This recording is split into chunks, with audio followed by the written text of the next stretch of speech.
Commençons. Je vois qu'il y a à peu près, il y a une centaine de participants en ligne. Nous en entendons d'autres. En fait, nous allons commencer par respect pour ceux qui sont là. Donc, je vais animer la séance d'aujourd'hui. J'accueille tout le monde. J'espère que vous êtes très bien. Alors, deux, trois aspects techniques dont il faut parler d'entrée de jeu. Comme nous l'avons indiqué dans le chat, nous avons les services d'interprétation simultanée pour la réunion d'aujourd'hui. Je vous invite à cliquer sur le globe au bas de votre écran et vous verrez les différentes options pour l'anglais, le français, et également pour le plancher. Alors, veuillez vous servir de cette fonction et j'invite tout le monde à parler dans sa propre langue officielle, en français ou en anglais, pendant cette réunion. Nous sommes en Zoom, fonction webinaire, ce qui veut dire que vous ne pouvez pas brancher votre caméra, mais dans toute la mesure du possible, comme c'est un groupe très important, nous voulons favoriser les interactions et vous avez la possibilité de lever la main dans la fonction main levée en bas de l'écran, dans le chat également. Vous aurez la possibilité d'être mis en ligne et nous prendrons les interventions dans l'ordre dans lequel elles auront été demandées. Donc, aujourd'hui, nous allons parler du travail sur la stratégie nationale sur la main-d'œuvre, agriculture et fabrication d'aliments et boissons. C'est un travail qui se poursuit depuis notre dernière rencontre. Aujourd'hui, nous voulons faire en sorte que tout le monde bénéficie d'une mise à jour sur ce travail et nous allons vous donner la possibilité de nous faire part de vos idées ou de vos réflexions d'après les progrès accomplis jusqu'ici. Et nous allons en parler tout à l'heure. Alors, aujourd'hui, nous aurons une présentation qui est déjà affichée à l'écran. Nous allons commencer par un rappel de l'ensemble de projets, de la nature du projet, c'est-à-dire les éléments guides de ce projet. Après quoi, certains d'entre vous savent qu'il y a 5 groupes de travail qui œuvrent de front sur les 5 grands thèmes de ce plan stratégique. Vous entendrez donc une mise à jour très brève des coprésidents de ces groupes de travail et vous aurez la possibilité, comme je l'ai dit tout à l'heure, de poser des questions à ce moment-là ou d'ajouter vos idées. Alors, pour ce qui est du webinaire, ce sera assez simple, je crois. Si vous avez des questions, si vous voulez poser des questions sur la démarche, le programme, etc., vous pouvez aller dans le chat.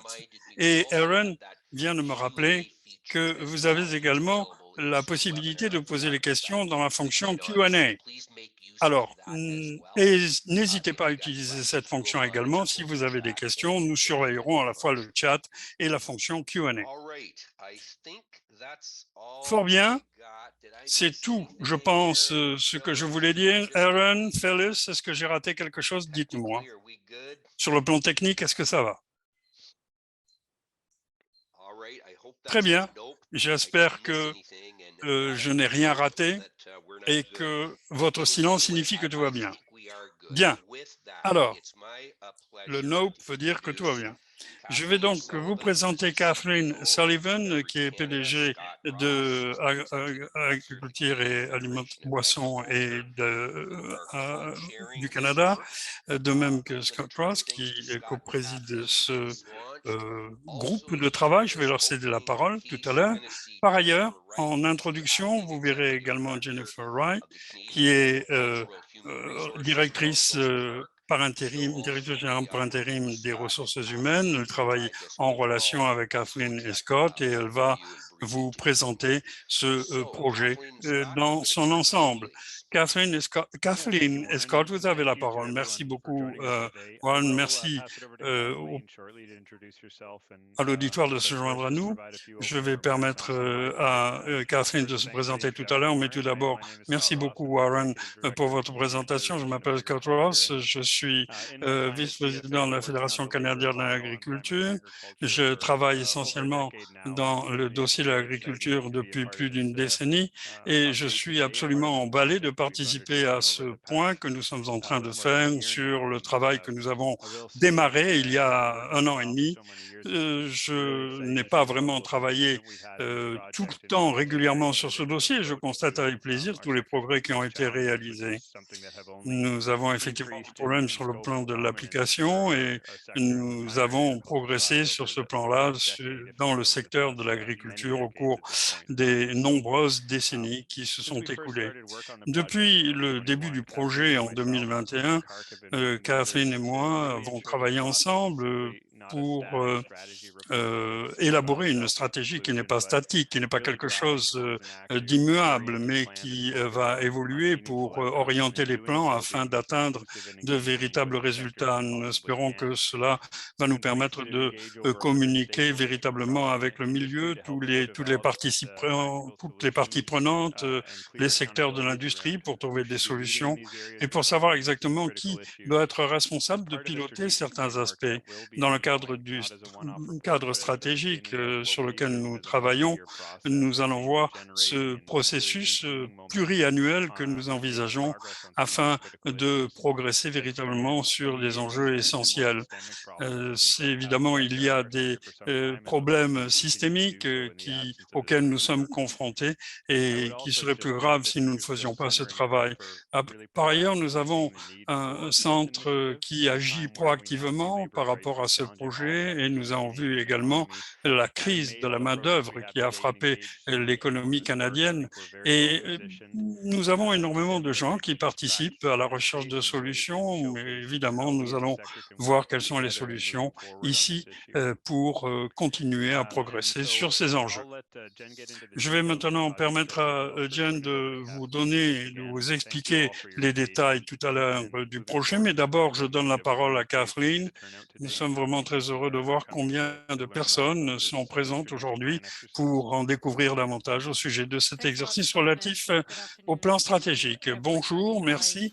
Bonjour à toutes celles et à tous ceux qui sont présents. Je suis tout à fait d'accord avec ce qui vient d'être dit, mais je vais ajouter quelques mots de mon propre chef. Moi aussi, je travaille depuis des années dans ce genre de dossier, ce qui est le cas de bien des personnes qui sont en ligne, parce que le problème de la main-d'œuvre demeure un grand problème dans cette industrie qui dépend énormément de la main-d'œuvre pour les compagnies individuelles. Actuellement, nous avons un véritable problème sur ce plan et nous commençons à voir qu'il y a des changements structurels qui ont dû être adoptés, appliqués. Toutes les personnes présentes à cet appel ont le même problème, mais c'est un problème excessivement complexe et qui exige une véritable collaboration pour essayer de mettre en commun toutes nos ressources afin de trouver des orientations cohérentes.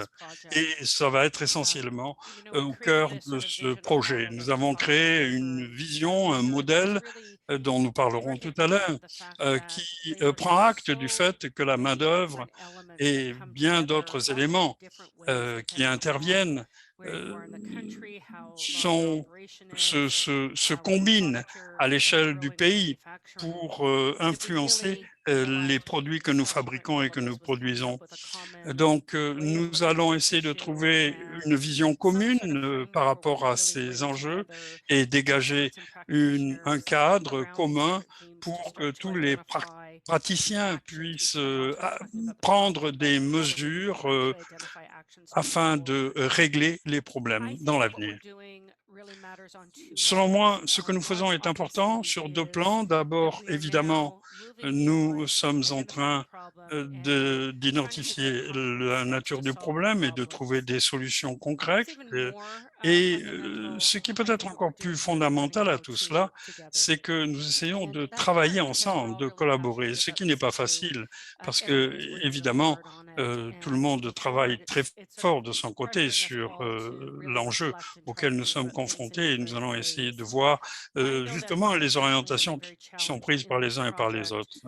J'ai trouvé ce projet très délicat et il m'a obligé à envisager la position des autres et comme j'ai participé à l'un des 5 groupes de travail, j'ai vu comment les gens abordaient la chose.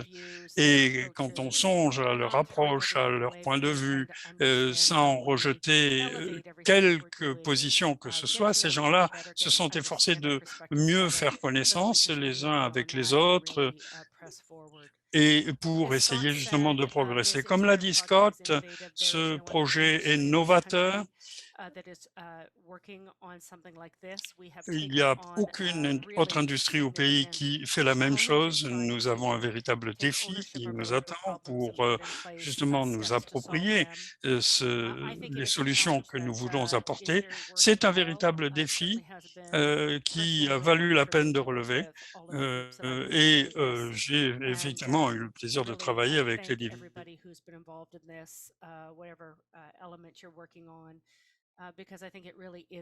à la pâte parce que vraiment tout cela est une question de personnes, de participants et je remercie tout le monde. Merci. Parfait, merci beaucoup Kathleen et Scott. Jennifer, je pense que nous allons vous céder la parole. Oui, merci beaucoup à Warren d'avoir d'animer justement cet atelier. Merci aux 2 intervenants précédents pour leurs remarques et nous allons voir quel est le projet exactement. Donc, comme cela vient d'être dit, Kirk dirige ce projet rassembleur pour voir si nous allons parvenir à régler cette crise de main-d'œuvre dans l'agriculture et dans la fabrique d'aliments et de boissons. Donc, ce projet, comme vous le savez, consiste à réunir l'industrie autour d'un même thème. Et beaucoup de choses intéressantes se passent au sein de l'industrie, différentes organisations, travail d'arrache-pied, et il serait bien de pouvoir savoir ce qui se fait et de dégager les lacunes auxquelles nous sommes encore confrontés afin de pouvoir progresser davantage. Scott et Kathleen l'ont dit, le véritable objet de ce travail est d'être axé sur l'action. Nous voulons nous assurer que tout le monde va pouvoir participer, parler de ces enjeux par le truchement de ce cadre de plan stratégique national pour pouvoir progresser au sujet de la crise de la main-d'œuvre. Alors, pourquoi un plan stratégique? Eh bien, comme Scott et Kathleen vous l'ont dit,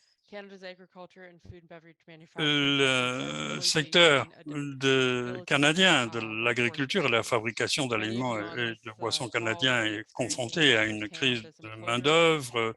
Vous le sentez en tant qu'employeur ou en tant que représentant des associations de produits et autres. Donc, cette crise de la main-d'œuvre a un impact sur la croissance de l'industrie. Il y a un impact sur les revenus et évidemment, nous sommes confrontés à des occasions ratées, outre que nous avons aussi une croissance freinée.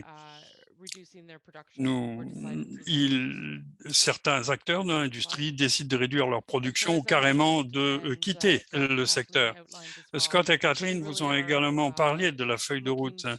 Nous cherchons à nous doter d'une telle feuille de route exploitable et nous allons continuer de travailler sur ce plan.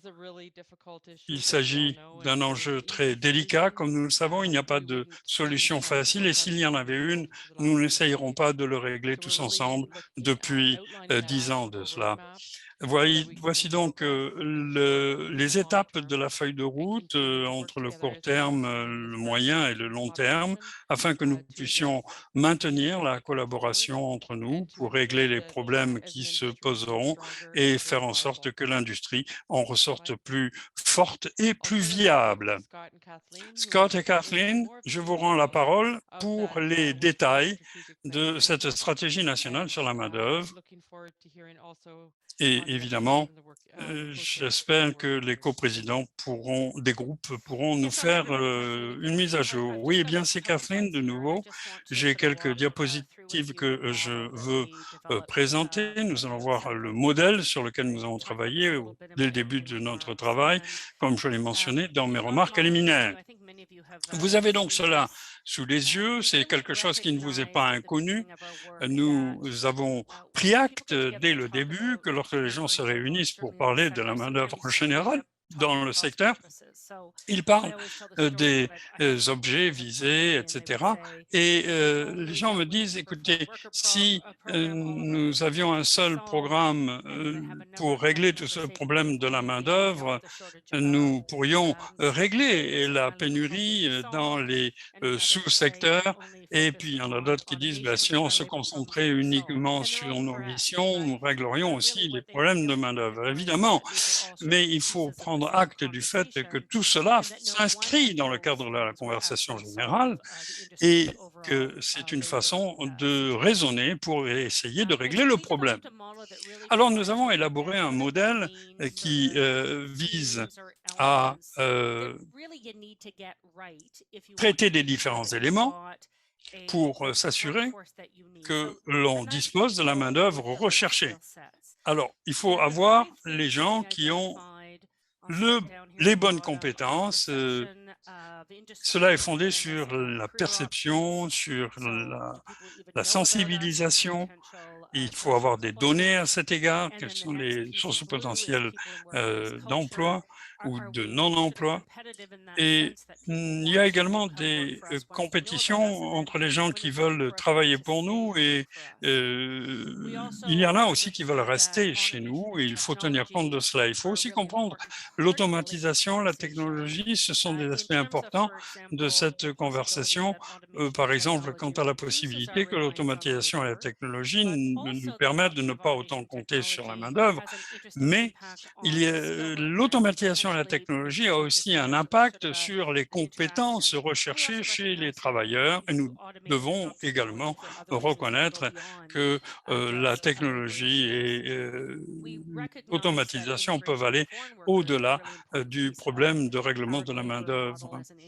Nous voulons adopter un modèle pour l'ensemble de l'industrie et évidemment traiter du développement des compétences. Est-ce que nous avons des gens qui ont les compétences nécessaires et ce n'est pas statique cet élément parce que quelqu'un qui est compétent aujourd'hui ne le sera pas forcément demain parce qu'il faut anticiper quels seront nos besoins. Nous avons besoin d'un système qui nous permette de savoir de quoi demain sera fait. Il faut créer un lien entre les établissements d'enseignement et les compétences que nous recherchons chez nos employés afin de pouvoir les former pour le genre de travail que nous aurons à offrir dans l'avenir.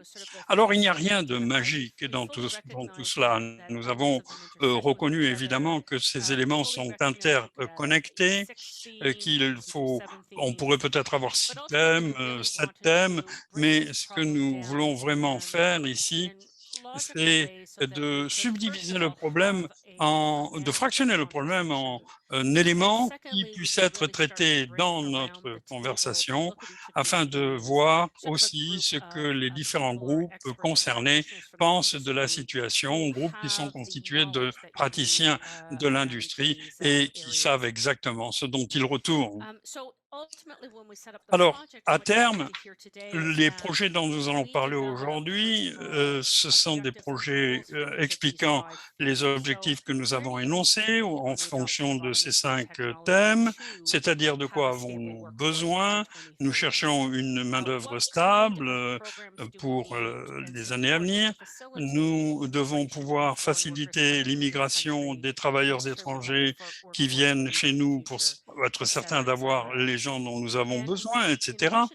Et en plus des objectifs qu'il faut mettre pour ces certains aspects, nous avons besoin de compter sur des experts et des praticiens de l'industrie. Scott, d'ailleurs, a dirigé et a été coprésident du groupe de l'immigration et des travailleurs étrangers. Et actuellement, les groupes se réunissent pour élaborer les éléments d'un plan d'action. Et aujourd'hui, les coprésidents de ces 5 groupes de travail vont nous donner un aperçu et nous faire le point sur les 5 thèmes. Alors, je dirais que ce travail sur les 5 thèmes en est à différents stades d'avancement selon les groupes. Dans certains cas, c'est plus complexe que d'autres, mais dans certains cas, nous avons tout un passé, par exemple, en ce qui concerne l'immigration des travailleurs étrangers, qui bénéficient de gens qui sont là depuis plus longtemps. Par ailleurs, pour ce qui est de l'automatisation et la technologie, évidemment, c'est un thème nouveau et chacun est confronté à cet aspect dans son coin. Alors aujourd'hui, nous allons voir exactement où en sont ces groupes, quelles sont leurs visions, et nous allons voir certaines des visions ou des thèmes qui ont été mentionnés dans les conversations en cours. Et puis, en périphérie, vous voyez des mots, infrastructure, compétences et profitabilité, autochtones, équité, diversité, inclusion et données. Bien, je pense que ce croquis est excellent parce qu'il nous montre que nous, en tant qu'employeurs ou en tant que fournisseurs de services de l'industrie, ce sont des éléments qui relèvent de notre contrôle, sur lesquels nous travaillons, nous devons travailler pour avoir tous les outils afin de mettre la main sur les travailleurs nécessaires. Et puis, il y a d'autres aspects à considérer. Il y a des aspects sur lesquels nous avons un contrôle, d'autres pas. Les infrastructures, c'est un élément essentiel. Je ne peux pas parler de main-d'œuvre avec des gens du traitement ou de la transformation alimentaire, sans parler d'infrastructures, par exemple pour les autobus qui transportent les gens, les garderies qui permettent aux gens de ne pas avoir, d'accommoder les familles de deux. La diversité, l'équité, l'inclusion, évidemment, c'est très important. Nous en parlons dans le cadre de ce projet. Et évidemment, il y a des gens sur le plan culturel en milieu de travail qui sont concernés par cela et nous devons un petit peu mieux réfléchir et parler de la possibilité d'attirer des gens qui ne sont peut-être pas aussi présents dans l'industrie que nous l'aurions souhaité. Les données sont un thème, sous-thème important. On parle de problèmes de main-d'œuvre, mais dans bien des cas, nous n'avons pas de données à jour pour mesurer cette situation de la main-d'œuvre. Quelles sont les données démographiques, quelles sont les prestations, les avantages qui sont accordés. Donc, il y a beaucoup de choses qui nous manquent et qui nous empêchent de fixer des méta-objectifs.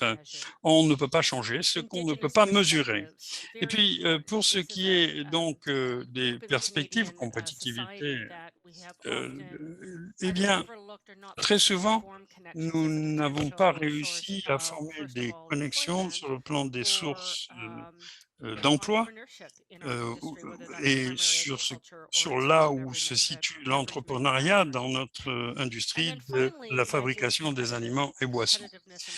Et s'agissant maintenant de la compétitivité, de la profitabilité, à terme, tout ce que nous allons faire, tout ce que nous faisons doit passer par la lentille de la compétitivité. Nous, ceux qui ne sont pas compétitifs et rentables ne peuvent pas survivre. Ainsi, nous prenons acte du fait que tout cela est complexe et que toutes ces idées devront être abordées de front et qu'il faudra agir sur tous ces fronts afin de parvenir à une main-d'œuvre stable et durable. Alors, voyons maintenant, je vais céder la parole à Scott tout à l'heure, mais nous allons d'abord parler un petit peu de la vision. Merci beaucoup, Kathleen.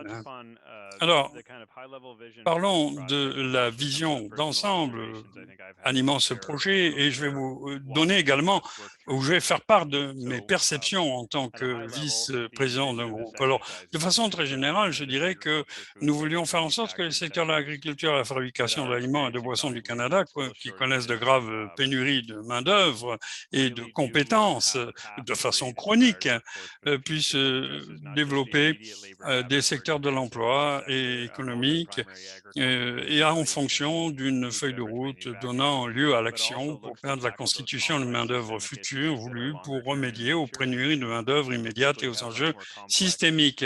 C'est quelque chose de très complexe. Il y a des aspects qui sont sous-jacents, qui nécessitent une approche stratégique, comme Catherine vient de le dire. Et l'un des éléments déterminants sur lequel nous avons insisté en ouverture, c'est qu'il faut avoir une feuille de route nationale qui sera mise régulièrement à jour pour nous permettre de mobiliser les parties prenantes comme vous en cours de route afin de disposer des réponses aux problèmes identifiés d'entrée de jeu, mais également qui se poseront en cours de route. Ce n'est pas un exercice conceptuel, mais il est vraiment fondé sur les défis que pose la main-d'œuvre. À terme, je dirais que ça va être un exercice rassembleur. Catherine vous a dit qu'il était important d'avoir une compréhension commune du problème et une saine confiance en nous et cela va nous servir d'explorer justement les perspectives selon les différents acteurs pour nous attaquer aux défis complexes qui se posent et parce que cela ne relève pas d'un seul acteur, mais de l'industrie en général. Nous voyons ici la possibilité d'apprendre les uns des autres et de mieux comprendre et d'apprécier la complexité de ces enjeux en entendant les points de vue des uns et des autres en général pour savoir quels sont les impacts de la pénurie de main-d'œuvre et comment nous arrivons à progresser pour le mieux ou pour le pire par rapport à cela. Donc, pour ce qui est de l'inclusion, de la diversification, eh bien, évidemment, la voix autochtone est importante. Il nous faut prendre acte de ce que ces gens-là ont à nous dire et voir sur quelles possibilités nous avons de bâtir un dialogue constructif. Je vais rapidement parler de la diapositive suivante, c'est-à-dire la réussite du plan. Donc, comme vous le voyez sur cette diapositive, il s'agit ici d'une réussite qui est déterminante. D'ici 2030, le taux de post-vacant dans les secteurs de l'agriculture, la fabrication d'aliments et de boissons sera moins élevé que la moyenne canadienne. Nous allons parler des différents piliers du projet et on a décidé que 2030 serait la date la plus éloignée pour régler l'essentiel des problèmes qui se posent. Évidemment, il en restera qui ne le seront pas parce que c'est un projet qui va demeurer actif dans l'avenir. Au cours des dernières années, nous avons travaillé sur cet aspect et nous avons vu quelle était l'importance d'aborder cela sous l'angle de la chaîne de valeur à l'occasion de la pandémie. D'un point de vue de l'agriculture primaire, nous nous sommes rendus compte que le long de la chaîne de valeur, il y avait énormément de problèmes, notamment en matière de main-d'œuvre. Et nous avons, sur ce plan-là, nous vivons un sort qui est commun à tout le monde, comme Kathleen l'a dit également. Le groupe de l'immigration et des travailleurs étrangers temporaires en a parlé. Nous sommes parvenus à connaître un succès à moyen terme. Il y a certaines complexités sous-jacentes, mais nous reconnaissons que initialement, nous essayons d'apporter différentes voix à la table pour trouver tous ensemble des solutions et nous devons évidemment nous montrer les plus inclusifs possibles.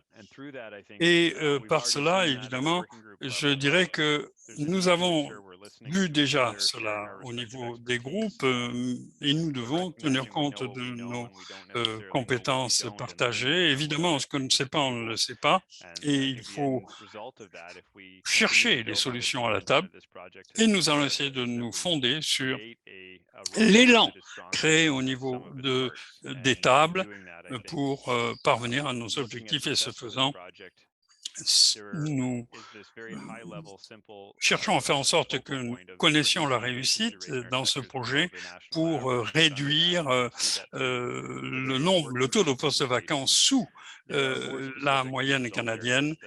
Il y a d'autres aspects sur lesquels il va falloir agir également. Je ne vais pas m'étendre là-dessus. Vous êtes surtout intéressé par le fond de ce plan.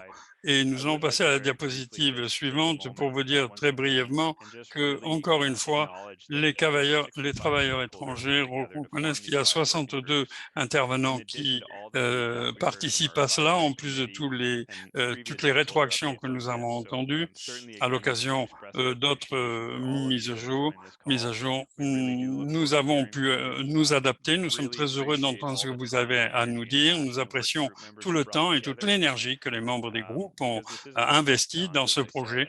Comme je le disais, c'est un défi très complexe qui exige une véritable participation pour régler la situation. Il n'y a pas de miracle. Nous ne pouvons que parvenir à la solution par le biais d'une confiance mutuelle. Et je tiens à remercier tous les présidents des groupes de travail, les coprésidents, qui donc sont importants dans ce processus pour réaliser de véritables progrès. Donc, encore une fois, merci beaucoup. Je tiens à prendre acte de tout le travail qui a été fait à cet égard. Et sur ce, je rends la parole.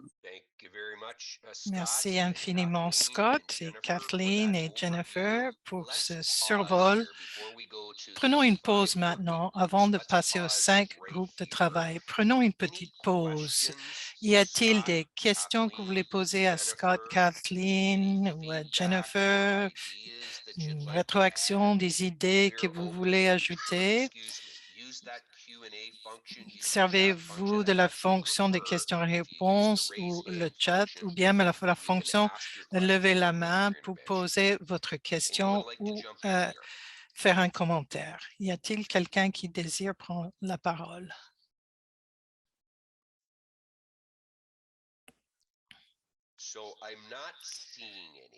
Je ne vois personne, à moins que je manque des mains levées, etc. Donc, nous allons continuer. Voici comment nous allons continuer, mesdames, messieurs. Nous allons demander aux coprésidents des 5 groupes de travail, comme Kathleen et Scott l'ont dit. Ils vont partager où ils en sont, ils vont parler de leur vision peut-être du travail dans ce domaine et il y aura peut-être un thème de discussion qui émerge ou bien, chers coprésidents, si vous avez des questions que vous voulez poser à ce moment, ce serait un bon moment pour le faire. Mais avant de passer au premier groupe de travail, il y a une question. Quel budget a été créé pour réaliser ces buts? Merci Jennifer, merci pour cette question. Vous verrez au fur et à mesure que les coprésidents passent en revue le travail qui a été fait au niveau des piliers. Il y a plusieurs initiatives qui sont impliquées. Certains ont des budgets, d'autres ont trait à des stratégies ou des politiques. Donc, il n'y a pas vraiment un budget établi pour le moment, mais nous nous penchons là-dessus au fur et à mesure que nous allons identifier des actions à mener à bien. Nous avons eu une bonne discussion sur la façon dont nous allons réaliser les différentes mesures et que faut-il faire pour appuyer ces mesures. Et Nous verrons par la suite où on pourrait trouver un budget pour la recherche, élaboration d'outils ou de programmes. Et en tant que groupe, on se penchera sur la façon dont on peut obtenir les fonds nécessaires, le cas échéant. Merci, Jennifer. Scott ou Kathleen, vous voulez ajouter quelque chose vis-à-vis de cette question de budget? Je dirais que de façon générale, le modèle de participation des intervenants qui nous intéresse ici est basé sur l'idée qu'il n'y aura pas une seule entité qui doit diriger ou financer tout ce travail. On veut identifier où il y a du travail qui est en cours, où il y a des leaders dans ce domaine, où on peut travailler ensemble pour trouver des solutions sur le plan financier ou sur le terrain quant aux mesures à prendre potentiellement. Donc, à l'avenir, il y aura des discussions supplémentaires avec les parties prenantes pour savoir comment mener le tout à bien. C'est pas juste une question de fonds disponibles pour le projet. Très bien. Ceci étant dit, entrons dans le détail. Nous allons passer en revue les 5 différents thèmes. Si vous avez des questions à poser au coprésident, veuillez lever la main ou poser la question dans le chat. Ou si vous avez des idées, je sais qu'on est ouvert aux idées et moi, je facilite le travail des 5 groupes de travail. Les travaux vont de l'avant très bien, mais ils sont ouverts aux idées. Tout d'abord, commençons avec le groupe de l'immigration et les travailleurs étrangers. Et Scott et Kathleen co-président ce groupe de travail. À vous deux pour une mise à jour. Oui, je vous dirais que Scott et moi, donc, travaillons au problème. Donc, nous avons déjà parlé beaucoup, mais il s'agit donc de l'immigration et des travailleurs étrangers dont nous allons parler. Plutôt que de passer en revue tout ce qui s'est passé, je dirais que finalement, ce que nous essayons de faire, c'est de tâcher de savoir, en tant qu'industrie, nous reconnaissons et comprenons l'importance des travailleurs étrangers dans l'agriculture, la fabrication d'aliments et de boissons. Ce n'est pas le cas pour tout le monde et il faut faire du travail pour expliquer cela à autrui quant aux avantages pour nous, pour l'économie nationale, quant à ces travailleurs. Et il faut également expliquer à quoi ressemble le travail pour les travailleurs étrangers quand ils viennent au pays. On essaie également de comprendre comment garantir que le Canada a des programmes qui permettent aux employeurs de faire entrer des travailleurs étrangers pour des emplois temporaires ou des emplois à l'année, l'immigration, donc tous les programmes qui existent pour les travailleurs étrangers temporaires. Comment faire en sorte qu'ils aient des problèmes qui aident à faire entrer les travailleurs étrangers au pays, mais font en sorte que ce soit accessible aux employeurs, que le programme ne soit pas si compliqué ou cher pour que ce soit impossible presque pour les employeurs d'avoir accès au programme ou de les utiliser. Mais on veut également assurer que ou garantir que les travailleurs ont tous les droits nécessaires et que les autres comprennent que c'est le cas. Depuis le printemps, n'est-ce pas, Scott, le groupe de travail s'est réuni 5 fois, si je ne m'abuse. Et en fait, il s'agit d'un groupe qui réunit des experts dans le domaine des travailleurs étrangers, de l'agriculture primaire et de la fabrication d'aliments et boissons. Mais sur base de là où nous voulons être, comme je vous l'ai expliqué, et là où nous nous trouvons à l'heure actuelle, il faut voir comment on passe du monde à l'heure actuelle où les programmes sont complexes, euh, mal compris. Parfois, le public a une mauvaise impression de toute cette question. C'est difficile pour les employeurs de se servir de ces programmes. Les gens qui viennent au pays n'ont pas nécessairement les soutiens pour devenir des résidents permanents, pour passer à un monde qui fonctionne comme sur des roulettes, qui est transparent, où les besoins de l'industrie et des travailleurs, travailleuses sont rencontrés, sont satisfaits. Et ça, c'est, disons, une façon générale d'en parler sans entrer dans un jargon. Scott, à vous, si vous voulez parler de points plus spécifiques ou ajouter quelque chose à ce que j'ai dit. Donc, essentiellement, on veut être sûr qu'on a des programmes qui sont accessibles et qui protègent les travailleurs là où c'est nécessaire. Oui, merci Kathleen. Permettez-moi d'approfondir le thème et des barrières à l'action identifiées dans les discussions, mais quand il s'agit des programmes, un autre domaine que nous avons étudié du point de vue de la perspective de l'agriculture primaire, c'est l'idée de certitude et de durabilité, que la voie est claire à l'avenir. Et on ne veut pas qu'à chaque année, il y a des défis à relever pour ceux qui veulent participer au programme et se demandent ce que l'avenir donnera. Il faut faciliter l'entrée de ces travailleurs, créer un espace pour des néo-Canadiens dans l'industrie. Au-delà de ce qui existe, il y a la notion de créer une voie vers l'avant qui lance un défi vis-à-vis de la perception du public et du marché, mais on veut réaliser un progrès partagé vers un futur partagé. C'est au cœur des barrières identifiées. Il y a une perception du public qui pose problème vis-à-vis des problèmes où on se demande qu'est-ce qui est possible, est-ce qu'on peut réaliser des progrès sur les objectifs partagés. Et on a un besoin bien important de prendre du recul, de regarder quelles sont les désinformations ou les mauvaises perceptions qui existent dans le public. Mais il faut avoir une réalité basée sur les données probantes. Il faut donner la capacité à l'industrie, à d'autres parties prenantes, leur donner de la recherche qui couvre les réalités du programme. Donc,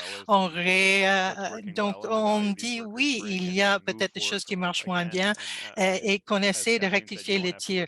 Comme Kathleen a dit, nous allons pas parler beaucoup par la suite, mais il faut qu'il y ait une compréhension commune de la situation actuelle des défis qui sont à relever. Un des défis qui existent, c'est de faire participer des voix qui ne sont pas des voix traditionnelles.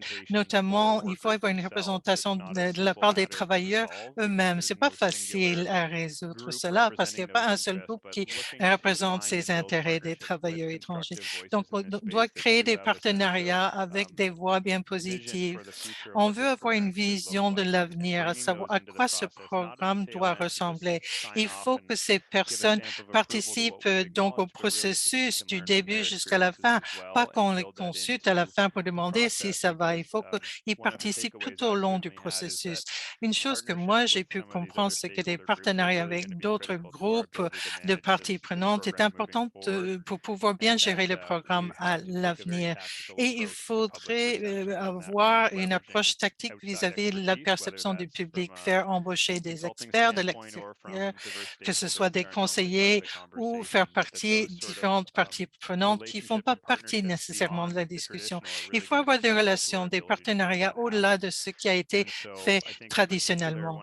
Et en particulier, une des choses qui est devenue évidente, c'est une conversation vis-à-vis de la voie que l'on peut tracer entre l'arrivée de ces travailleurs jusqu'à la résidence permanente, que ce soit par l'entremise d'agences, d'établissements. Et on doit parler au nom de Canada rural, de l'agriculture primaire. Parfois, il n'y a pas autant de soutien ou d'aide que dans les centres urbains.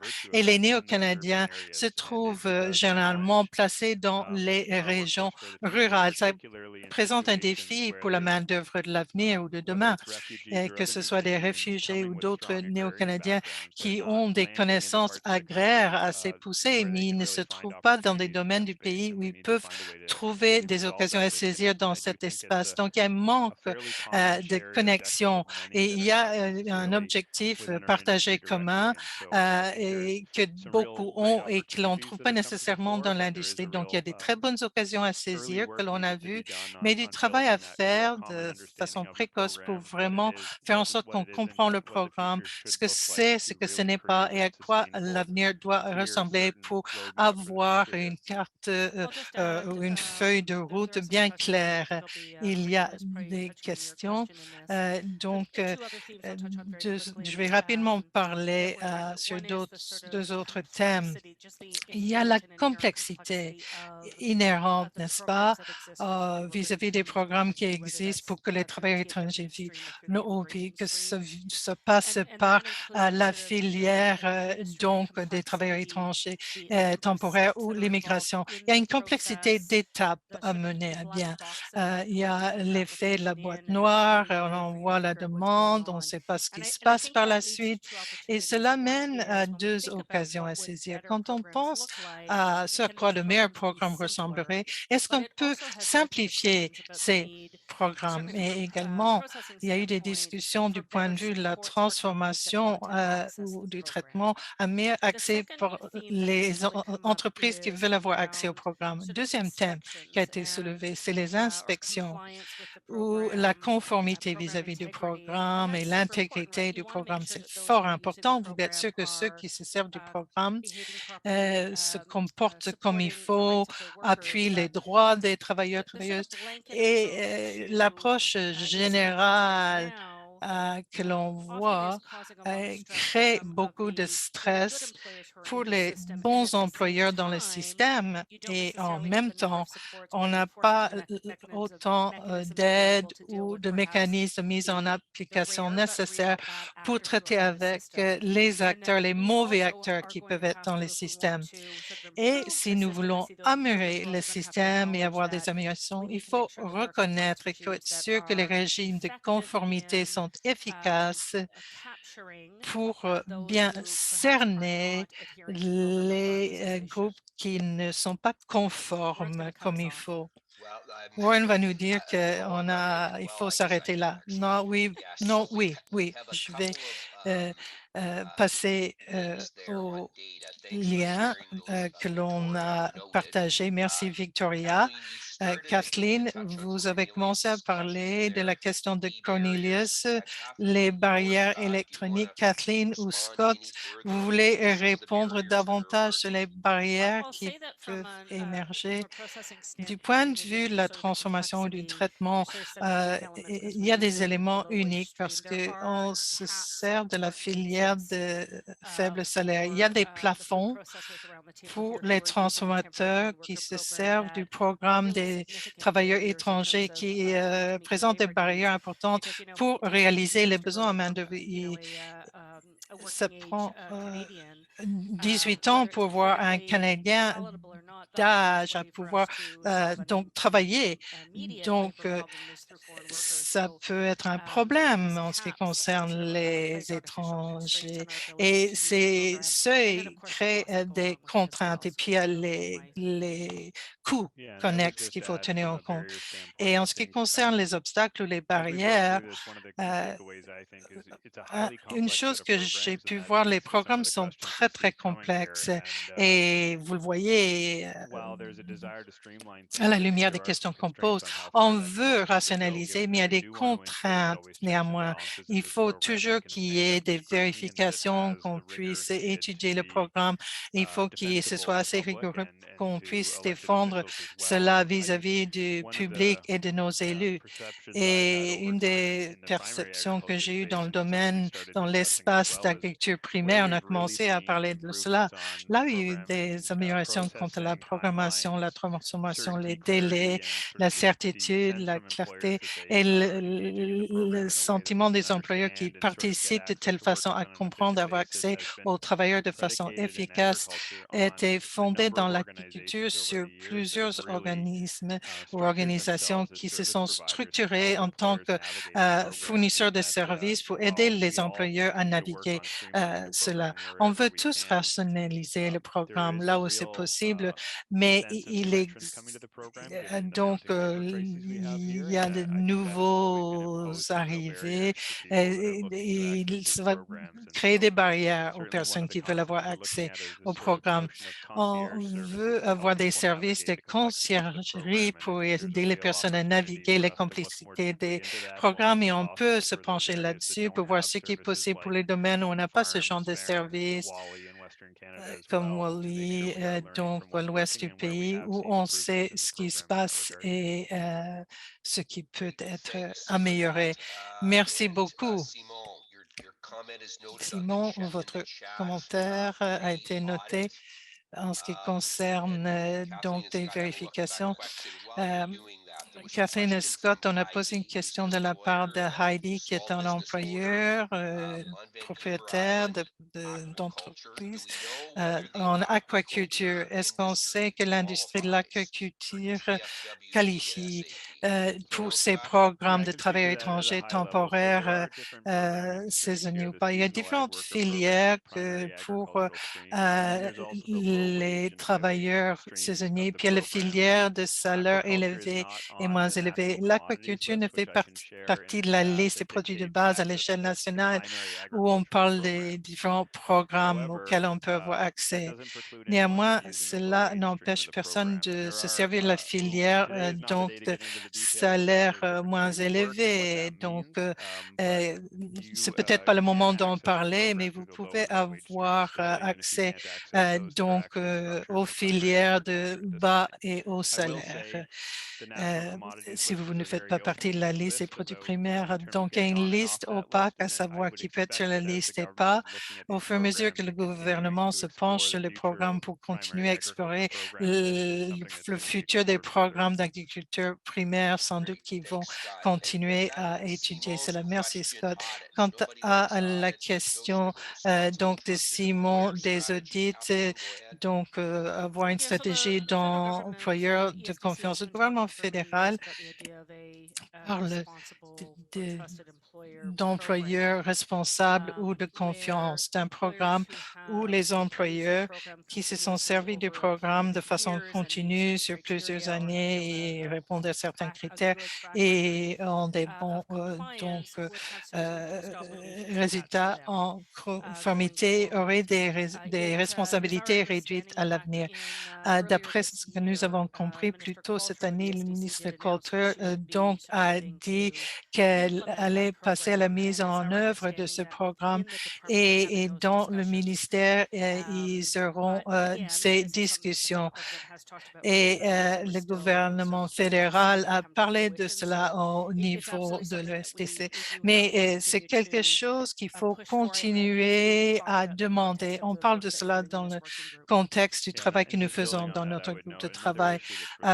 Et la coordination à travers les différents niveaux de gouvernement, ce que les agriculteurs nous disent, c'est qu'il y a des inspections sur les mêmes questions par différents niveaux de gouvernement vis-à-vis des mêmes délais. On pourrait rationner les personnes qui viennent sur le terrain, si on peut avoir des ententes de partage de renseignements ou un meilleur partage de renseignements, que l'on soit dans la filière des employeurs de confiance ou donc, c'est frustrant s'il y a deux séries de personnes qui viennent et poser des questions sur les mêmes choses. Il y a des inefficacités, des défis à relever, il s'entend.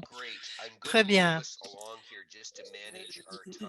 Nous allons continuer, si vous le voulez bien. Si vous avez d'autres questions à poser à Kathleen ou à Scott, vous pouvez peut-être mettre les réponses par la suite, Scott et Kathleen. Nous allons passer à Dana McCauley et Andrew Campbell.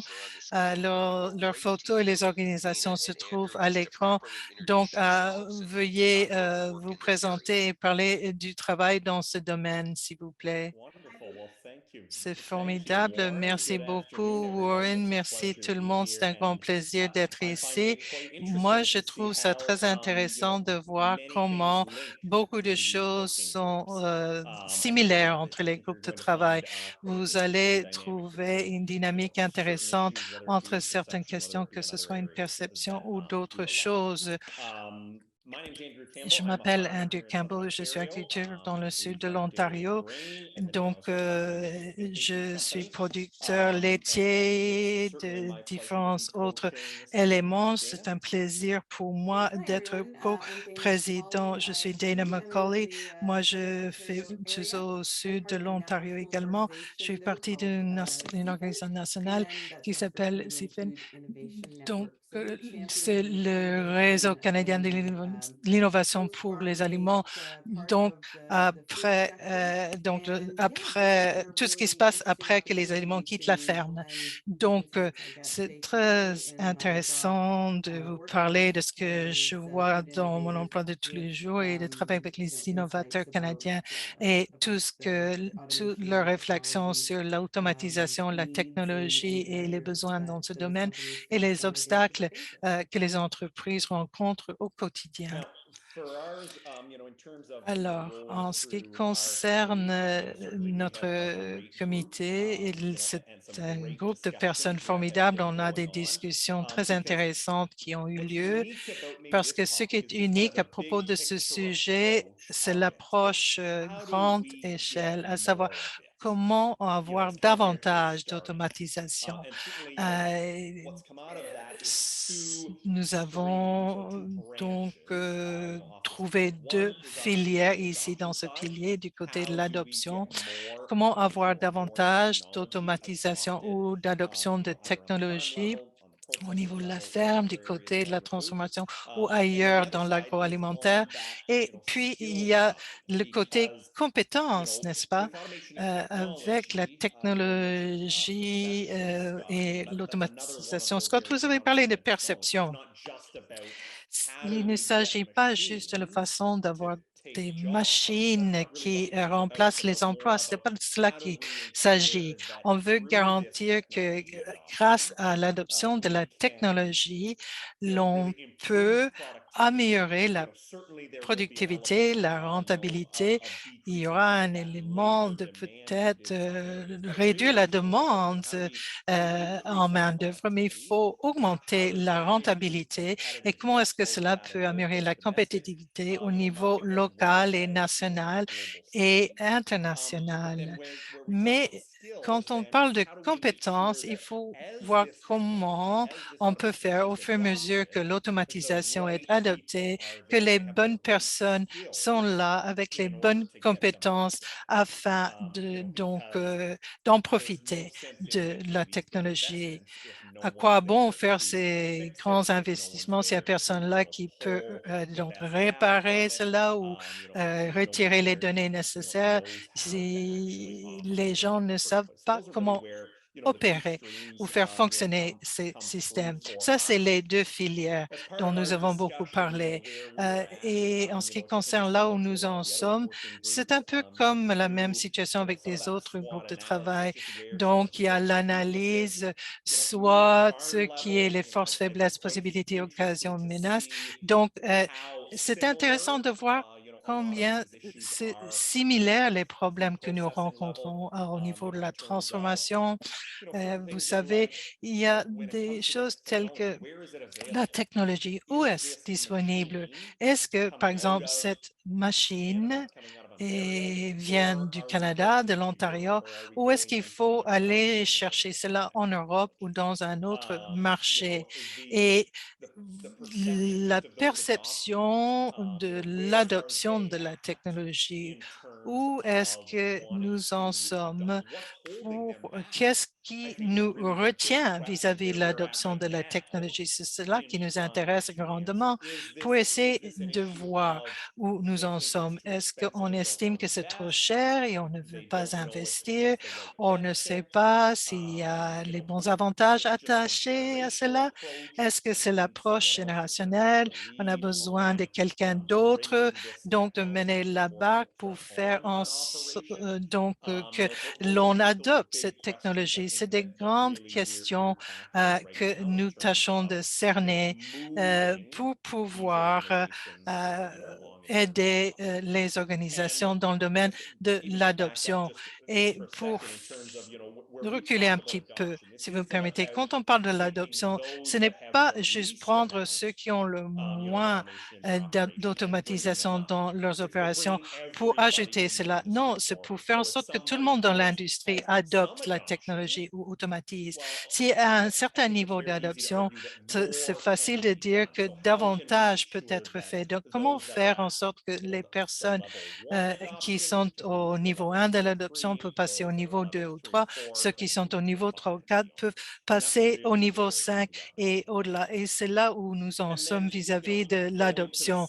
Et en ce qui concerne les compétences maintenant, les questions sont similaires à d'autres conversations qu'on entend. Ce que l'on entend, c'est que est-ce qu'on pense à l'agriculture de prime abord? Il y a beaucoup de personnes dans le secteur euh, avec qui j'ai parlé de cette question, mais les gens n'entrent pas dans le secteur agricole parce qu'on n'a jamais pensé de cela au-delà de travailler dans un champ ou de travailler sur une ligne de fabrication. Donc, comment trouver des personnes très intelligentes d'autres secteurs ou des universités, des collèges pour faire en sorte qu'ils pensent à une carrière dans notre secteur, un secteur dont nous sommes si fiers, correspond à leurs valeurs.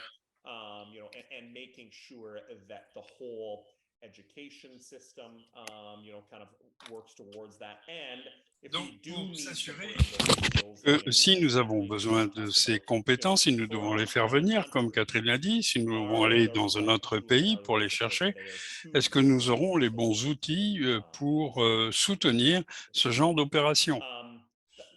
Donc, cela, c'est très général. Qu'est-ce que j'ai raté de tout cela? Parce que vous avez beaucoup parlé, en fait. Oui, bah écoutez, c'est fantastique. Vous avez mis le doigt dessus. Il y a deux ou trois choses, évidemment, qu'il convient de souligner.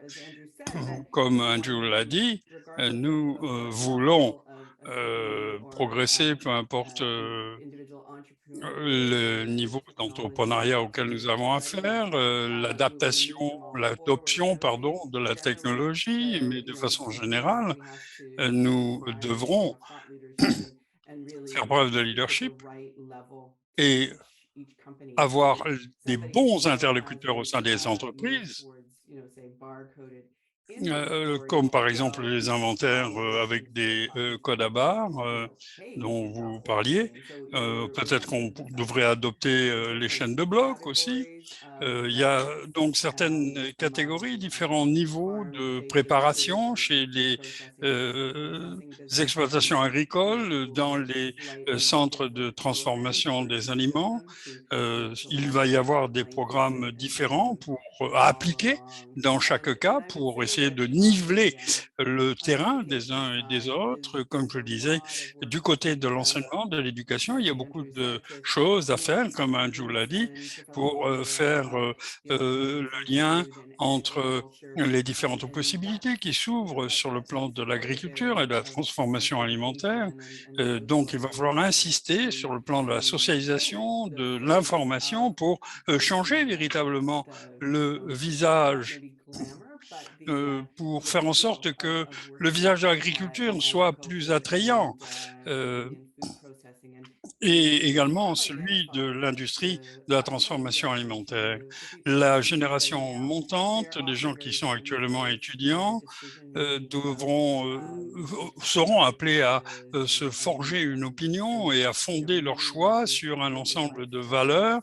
Ils vont aussi, ils croient beaucoup plus, contrairement à la génération précédente, dans un ensemble de valeurs. Et évidemment, le secteur agroalimentaire semble être une solution à bien des égards sur le plan de la décarbonation ou de la responsabilité sociale. Et nous espérons vraiment que nous leur adresserons le bon type de message afin de les attirer, ces jeunes-là, et dans le secteur de l'agriculture et de la transformation alimentaire, de sorte à ce qu'ils y voient un lieu où ils souhaiteront évoluer. Bien, merci Dana. Est-ce que qui que ce soit voudrait ajouter quelque chose? Alors, tous ces groupes travaillent très bien. Je ne vous dirai pas celui que je préfère. Je travaille avec tous, mais pour ce qui est de la mécanisation du programme en agriculture, je dois dire que j'ai un petit penchant parce que l'automatisation me plaît, et ce groupe m'intéresse. Est-ce que vous avez des questions, des idées? Soit dit en passant, après des bonnes discussions, comme Catherine et Scott vous l'ont dit, Catherine et Scott vous l'ont dit, nous allons maintenant passer à l'adoption de mesures. Alors, je regarde les questions. Il y a des questions en PowerPoint. Est-ce que le PowerPoint sera disponible? Oui, tout à fait. Est-ce qu'il y a des questions pour Dana et Andrew? Eh bien, écoutez, il est indéniable que nous aurons peut-être évidemment mal compris des choses. Oui, tout à fait. Nous avons besoin de la réaction des gens pour le savoir.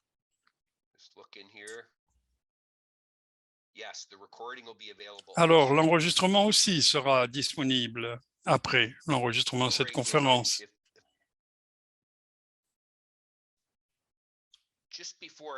Alors, avant de passer à autre chose, est-ce que Catherine ou Scott pourraient répondre à cette question de Cornelius? Est-ce que vous avez une réponse?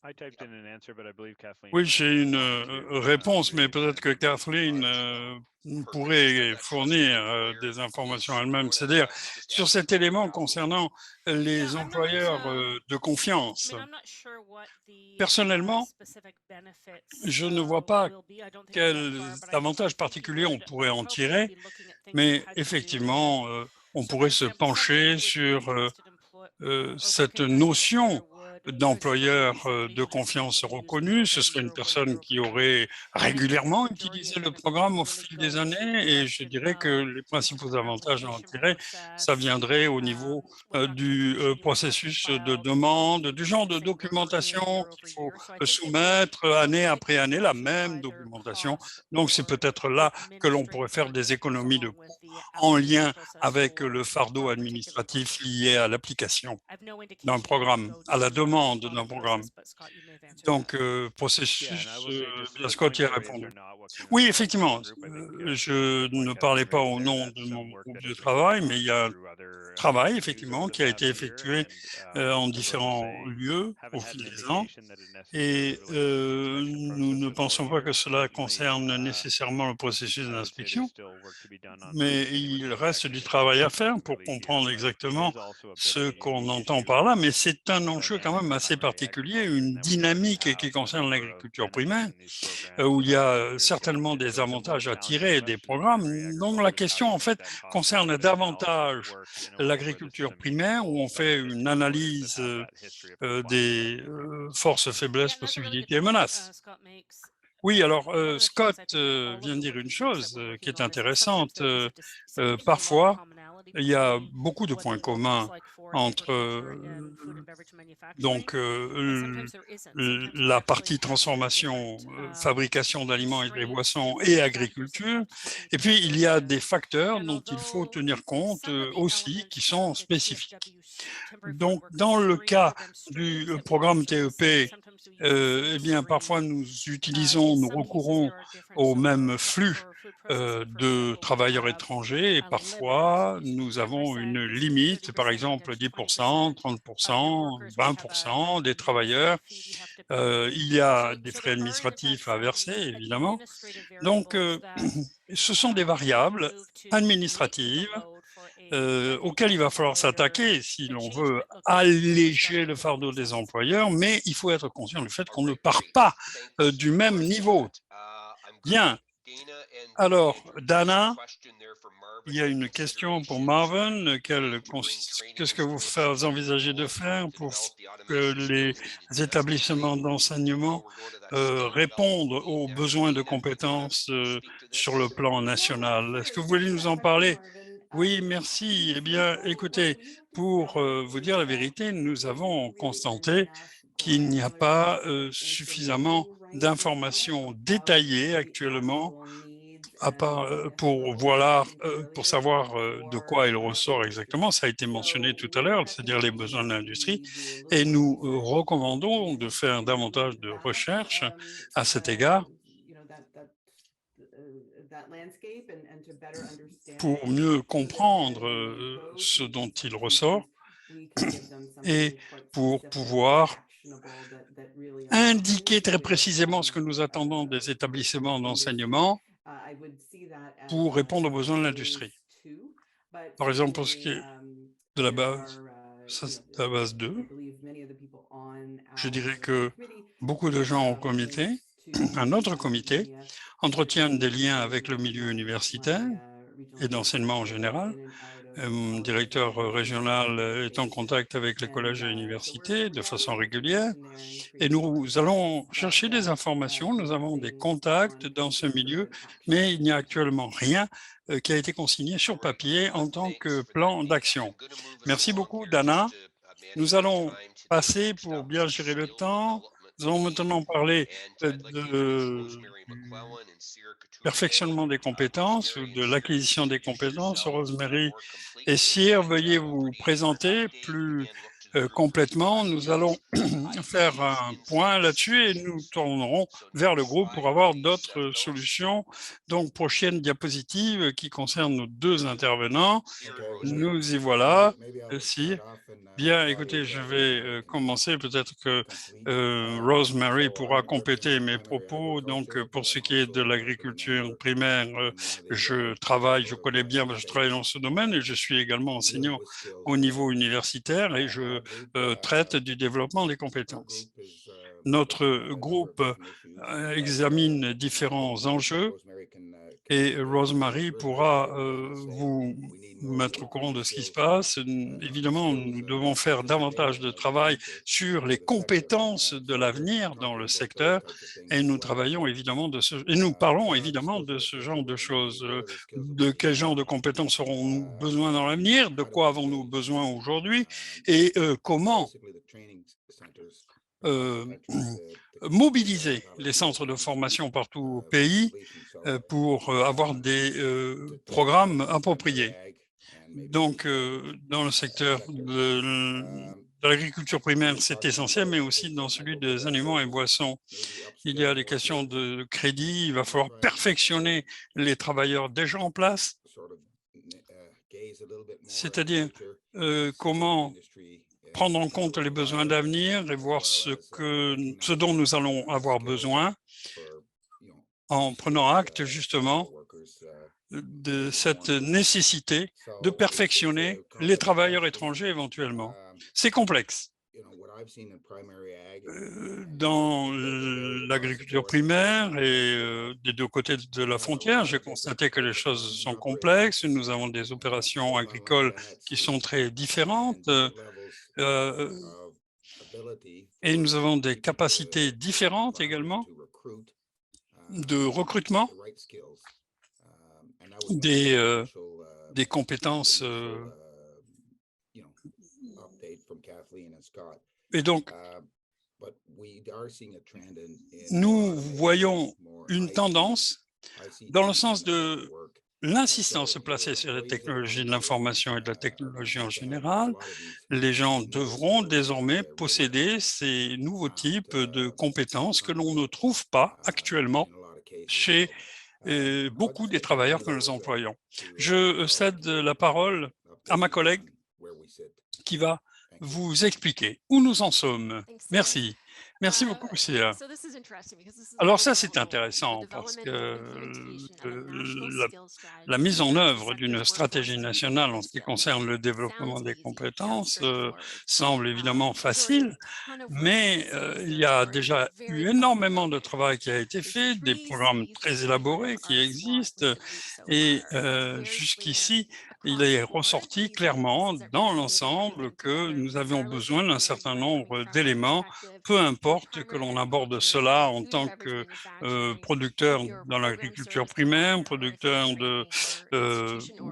d'aliments et boissons, que l'on soit fournisseur de différents services et qu'on soit un centre d'enseignement, il va falloir coordonner et collaborer. Alors, collaboration, c'est pas génial a priori, mais c'est fondamental parce que nous devons, comme Catherine l'a dit au début de la séance, il est fondamental que nous essayons de trouver des solutions au problème de pénurie de la main-d'œuvre. C'est un problème qui comporte énormément d'éléments et il y a une entité qui possède tous ces éléments et tout le monde, en fait, agit à son propre niveau. Et il est donc important d'assurer la coordination. On sait qu'en 2025 et puis en 2030, les besoins vont être différents. De quoi aurons-nous besoin? Nous devons raisonner en termes d'automatisation et de technologie, de cybersécurité, parce que les employés vont devoir travailler sur ces différents moyens. Il y a beaucoup d'experts qui nous rappellent la nécessité de penser à long terme. Comment allons-nous parvenir à nos objectifs? Eh bien, par le biais de la communication. Nous avons déjà une pléthore de programmes et ce sont des programmes valables. Et il y en a tellement d'ailleurs qu'on ne les connaît pas tous. Donc, il va falloir bien communiquer à l'interne et à l'externe pour savoir ce qui existe, pour savoir ce qui fonctionne, pour savoir ce que font les autres secteurs. Nous pouvons également envisager cela pour maximiser la synergie et ça, c'est l'élément de la coordination qui sera nécessaire, c'est-à-dire comment mettre en synergie les ressources fixes en termes de capacité d'un secteur de sorte à parvenir à des solutions pour les employeurs.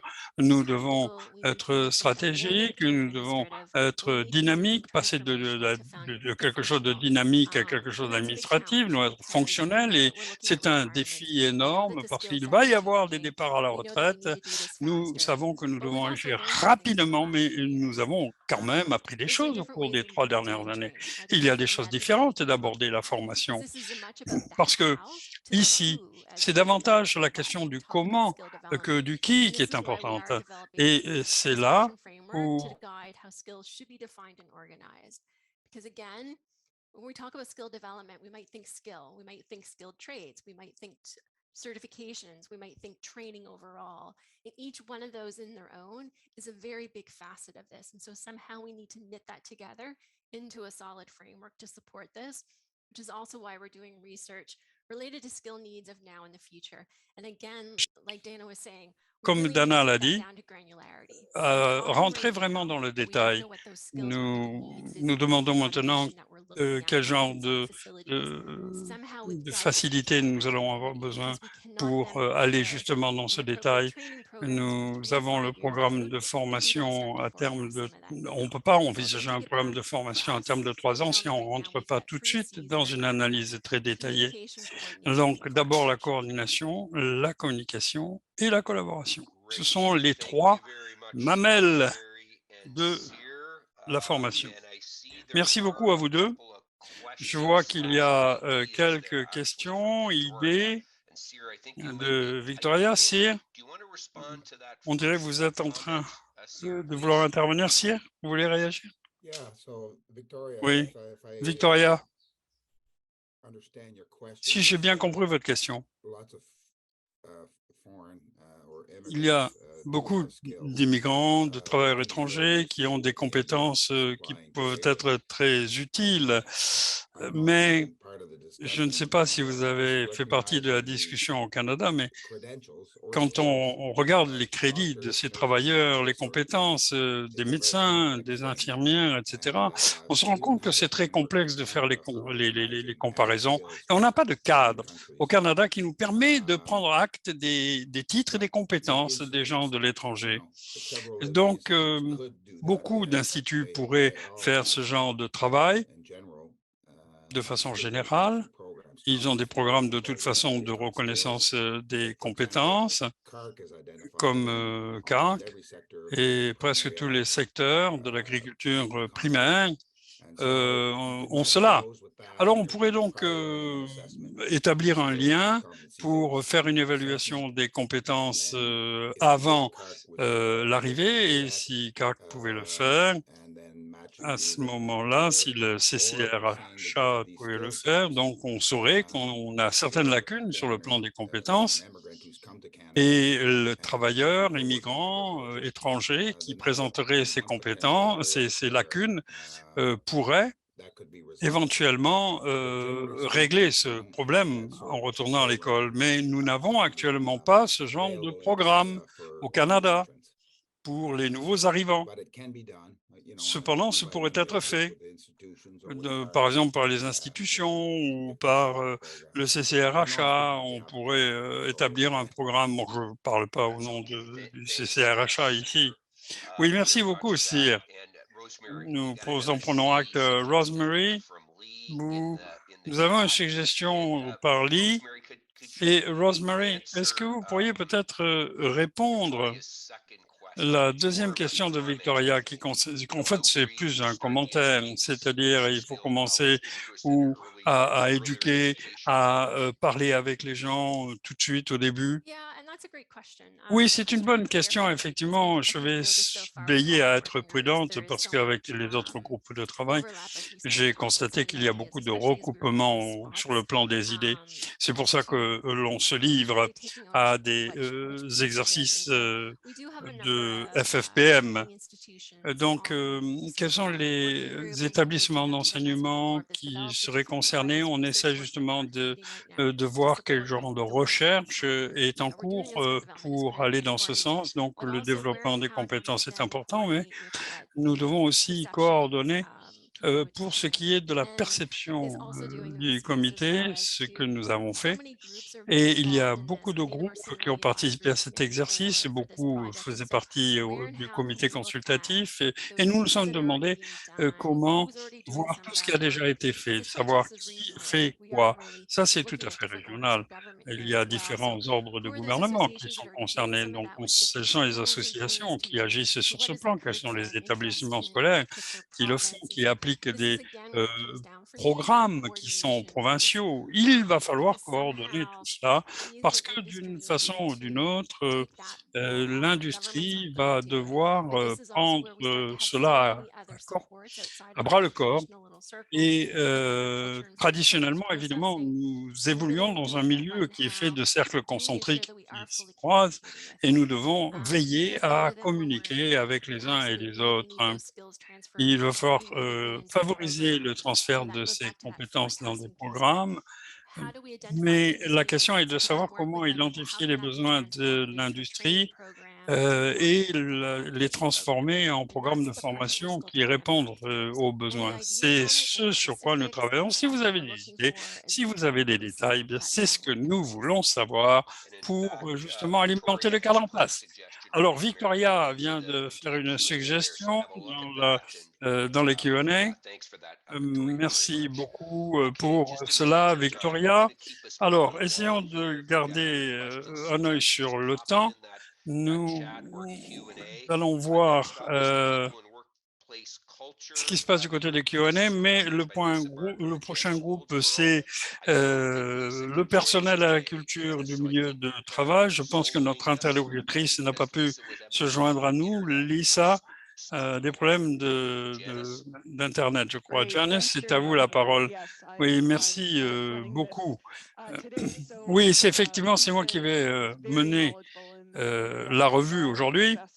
Donc, je vais faire de mon possible pour bien vous renseigner sur la situation. Merci beaucoup de vous être joint à nous. Je m'appelle Janice Goldsboro, je suis au Manitoba. Je suis consultante en ressources humaines et j'ai beaucoup travaillé dans le secteur des aliments et boissons, de même que dans l'agriculture primaire. Et je suis instructrice à l'Université du Manitoba, à la faculté d'agriculture. Alors, les 5 piliers concerne, ou notre pilier plutôt, concerne davantage les gens et la culture du milieu de travail. C'est-à-dire comment le secteur est-il perçu en tant que secteur de choix où travailler. On se rend compte au Canada qu'il y a bien des milieux de travail où malheureusement on manque de travailleurs et beaucoup d'industries qui sont dans la même situation. Alors, comment nous distinguer dans le secteur de l'agriculture primaire et de la transformation d'aliments et boissons, c'est-à-dire que pour que les jeunes, les immigrants, tout le monde en fait envisage de faire une transition de carrière dans le sens de ces deux secteurs.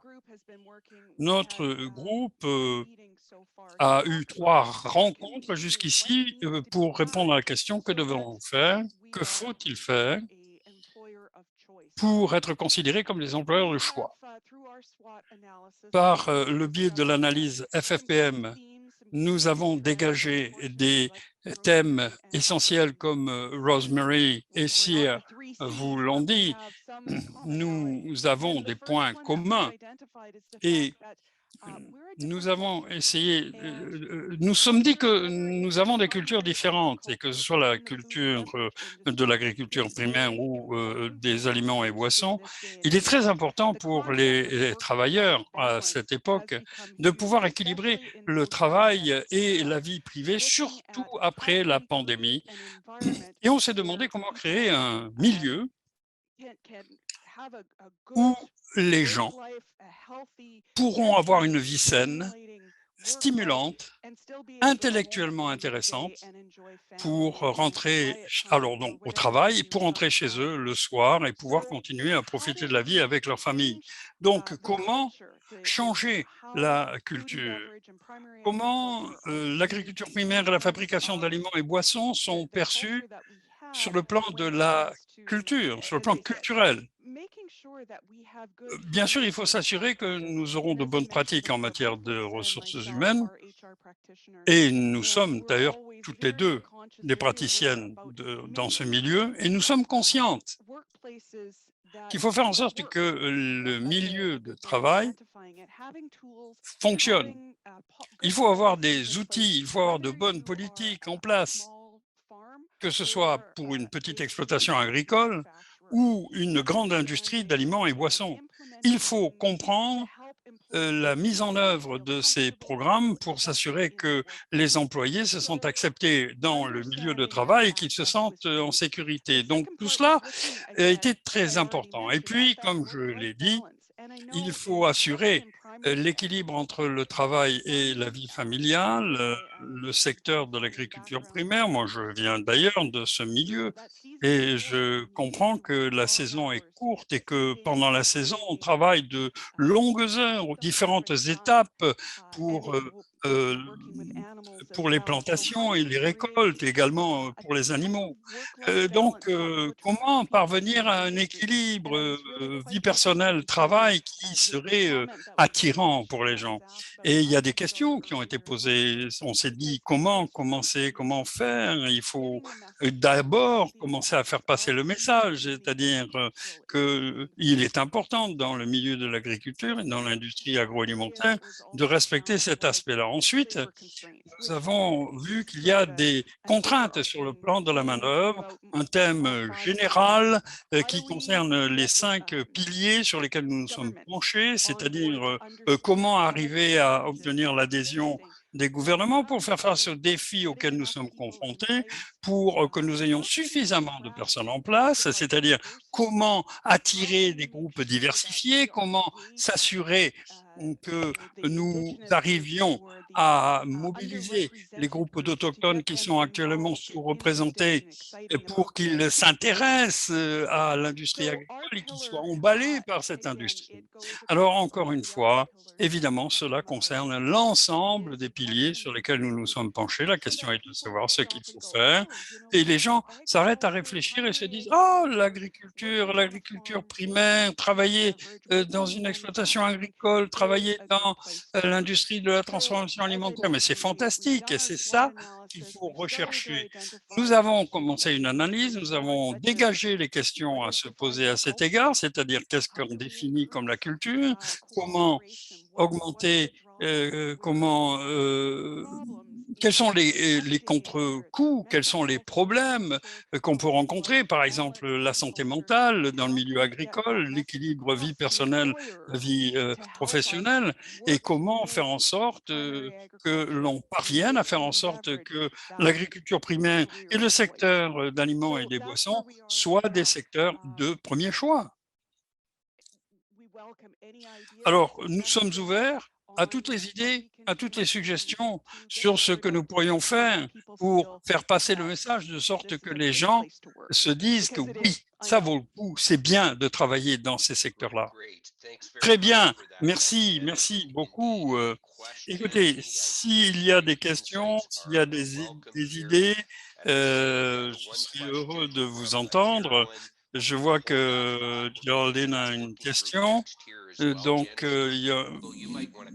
Vous voudrez peut-être faire un commentaire sur cette question, Janice, c'est-à-dire que actuellement, ces deux secteurs sont vus de façon négative par les travailleurs potentiels. Oui, malheureusement, c'est vrai en partie, mais je crois que cette impression commence à changer parce que la pandémie a changé la perception des gens. Les gens ont voulu changer de carrière. Est-ce qu'ils veulent vraiment travailler dans tel secteur? Est-ce qu'ils veulent travailler sur des poulets? Est-ce qu'ils veulent travailler dans une ferme écologique? Est-ce qu'ils veulent travailler dans la transformation alimentaire? Alors, des groupes dans ce secteur doivent vraiment faire passer le message de leur côté. Parce que dire que ça vaut le coup, c'est une excellente carrière à envisager.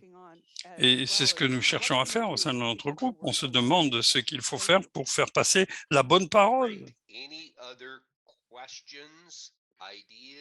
Y a-t-il d'autres questions, commentaires, solutions pour Janice?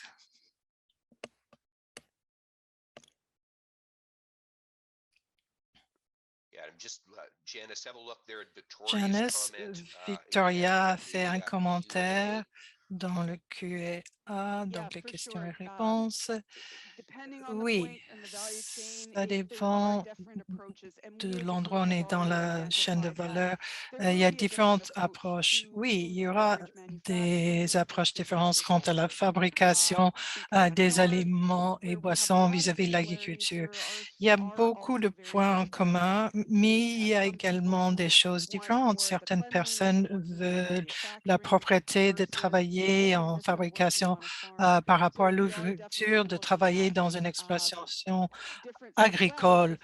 Il y a des différences, bien entendu. Donc, et on ne trouve pas des exploitations agricoles non plus en plein milieu d'une ville. Ça limite notre capacité, c'est sûr, en ce qui concerne l'attrait de ce que nous faisons. Donc, comment parler de façon positive de nos expériences propres en milieu de travail? Beaucoup se résume à élaborer des politiques qui appuient nos gens, que ce soit la santé mentale, même la structure à l'intérieur de l'organisation, que l'on l'impression d'être traité de façon équitable, de façon appropriée, qu'il n'y a pas de risque de discrimination ou quoi que ce soit de similaire. Une fois de plus, il faut créer les processus de ressources humaines qui créerait un environnement de travail positif pour que l'on ne se demande pas s'il faut parler de cela de manière positive. Ça va devenir une déclaration. Nous parlerons de cela donc de façon positive parce que nous allons dire la vérité. Merci infiniment, Janice. Et Lauren a fait un commentaire qui nous fait passer à notre cinquième domaine aujourd'hui. Si vous avez d'autres questions ou commentaires pour Janice, veuillez les mettre dans le chat. Ensuite, il y a Krista Wright et John Jameson qui co-président Perception et sensibilisation. Krista et John, à vous la parole.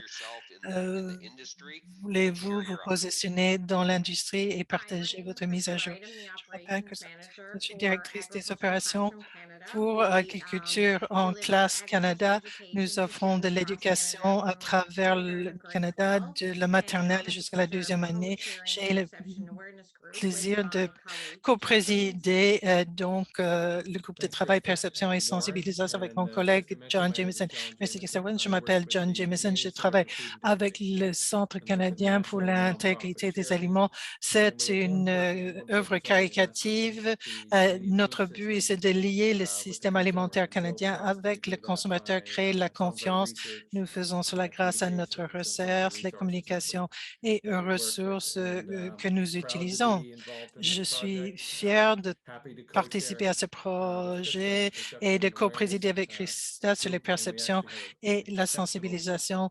Et nous avons un groupe exceptionnel de personnes qui travaillent avec nous sur cet élément bien important. Le but de notre groupe, c'est le nombre de personnes qui entrent dans le secteur. Donc, le nombre de nouveaux venus dans le secteur augmente grâce à des perceptions positives, accrues du travail qu'on y offre et la sensibilisation des gens, la variété des carrières disponibles. Donc, le groupe est formidable. On a de très bonnes discussions. Nous n'avons eu que 3 réunions. La première réunion, c'était pour faire des présentations. Ensuite, nous sommes passés à notre analyse FPM et troisième réunion, nous avons approfondi les différentes forces, faiblesses, possibilités et menaces. Et vous savez, c'est incroyable après avoir écouté ce que les autres représentants des groupes de travail, on dit par rapport à la perception et la sensibilité, cela en fait fait partie des travaux de tous les autres groupes. Cette industrie est inouïe. Je travaille dans l'industrie personnellement depuis 25 ans. J'ai grandi sur une ferme et cela m'étonne, vu ma carrière dans le domaine de l'éducation agricole, que nos jeunes ne sont vraiment pas au courant d'où vient leur nourriture et leurs aliments.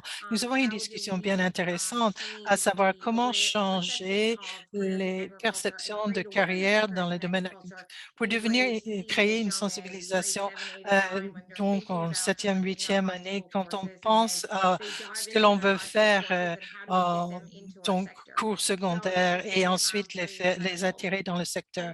Très intéressante comme conversation.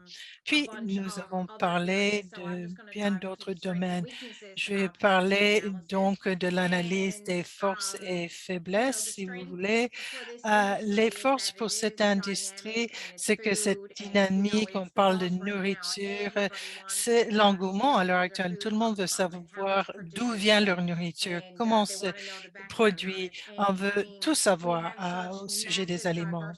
Et puis, il y a beaucoup de diversité dans les carrières dans le domaine de l'agriculture. C'est pas juste l'agriculture primaire, c'est c'est un grand mythe qui existe, n'est-ce pas, qu'on pense que si on veut une carrière en agriculture, il faut que ce soit l'exploitation agricole, une agriculture qui a des animaux ou des cultures. Nous savons que ce n'est pas nécessairement le cas. Il faudrait que l'on étudie cela de près.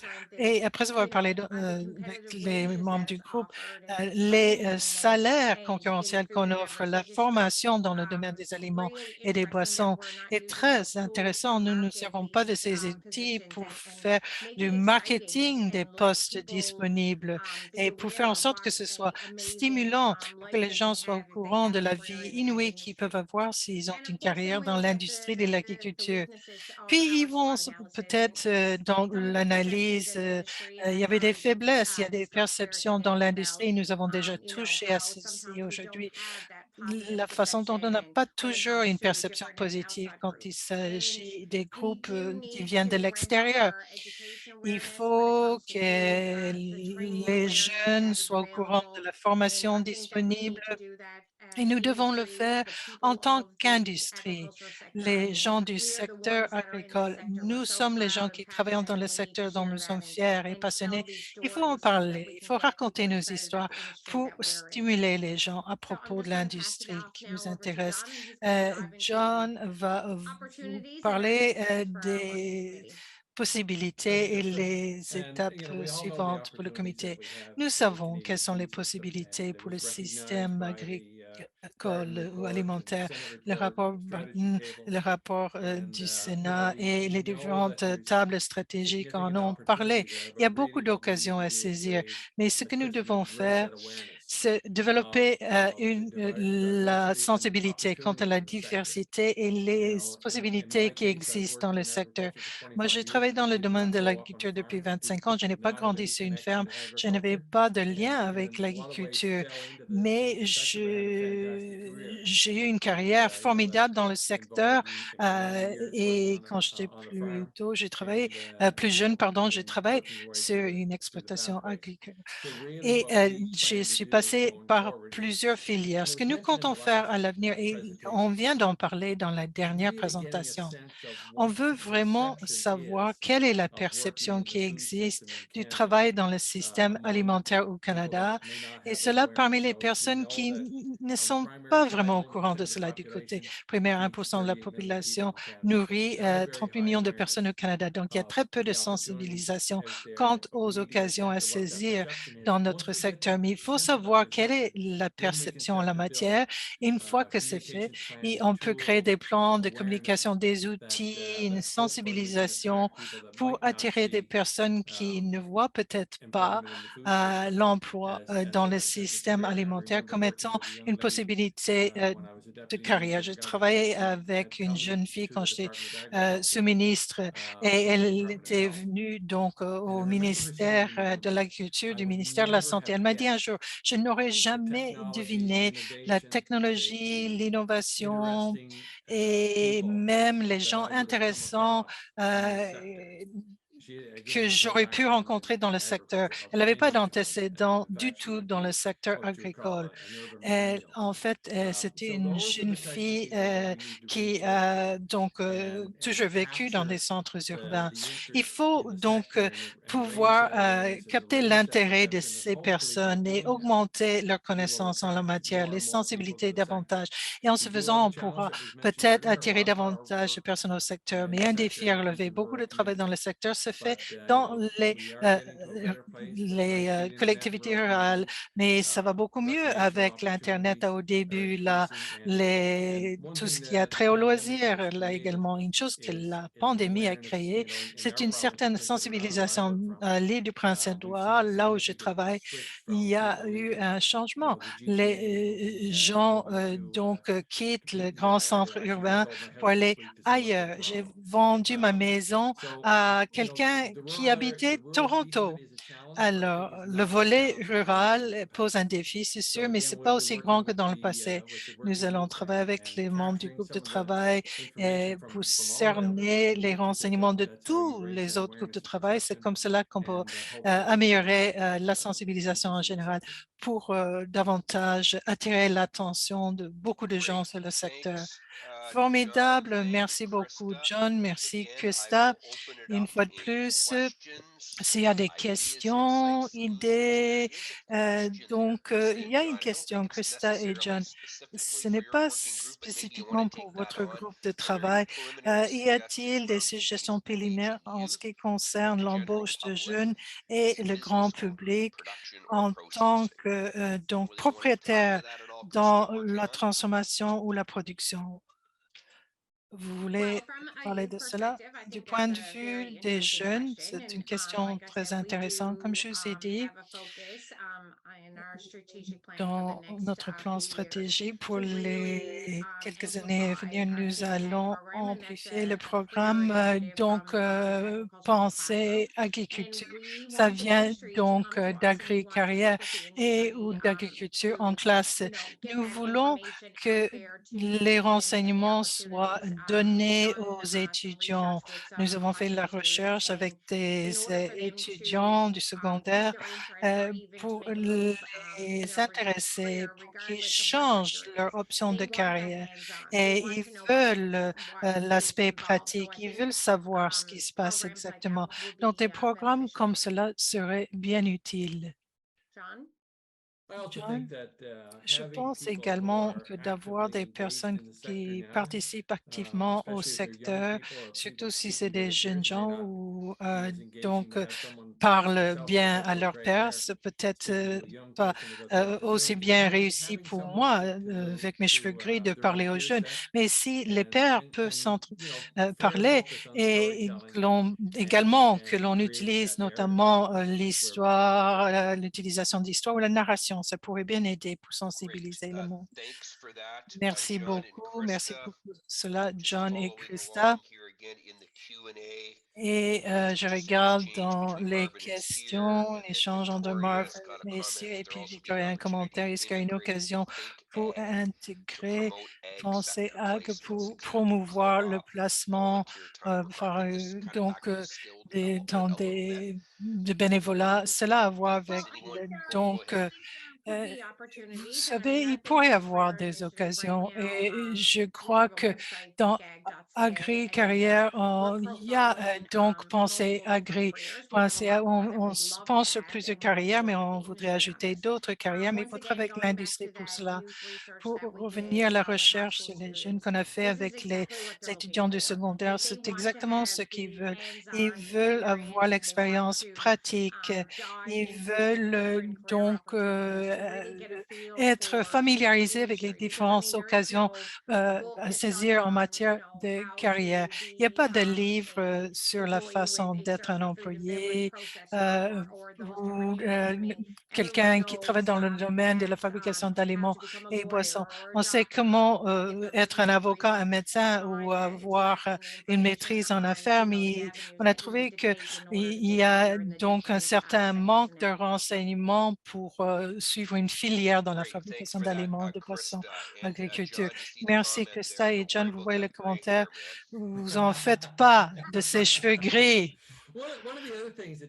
Une autre chose qui m'est venue à l'esprit quand Christa prenait la parole, c'est que nous ne faisons pas nécessairement un bon travail de communiquer la dignité et la valeur du travail sur une ferme ou dans l'agriculture primaire. Ce n'est pas tout le monde qui peut être un médecin, un avocat ou un professionnel, mais la société ne peut pas exister sans des personnes comme ce que je viens de mentionner. Quelqu'un m'a dit on a besoin de personnes qui savent se servir de leurs bras et de leurs jambes. Alors, comment créer davantage une narration autour de la dignité et comment ce travail est le fondement de toutes les autres choses que nous faisons tout au long de la chaîne de valeur. Oui, et comme Kathleen l'a dit tout à fait au début, c'est les gens qui sont le plus grand atout, ceux qui sont dans l'industrie maintenant. Il faut qu'on raconte notre histoire. Il faut que l'industrie soit stimulante et attrayante que nous estimons que c'est. Les aliments, ça m'époustoufle. D'autres secteurs, on dit qu'ils ont des niveaux de priorité plus élevés. Mais non, tout le monde a besoin de manger tous les jours. Et moi, j'estime qu'on devrait être un des plus importants secteurs. Mais comment y arriver? Comment changer cette perception? Comment y arriver?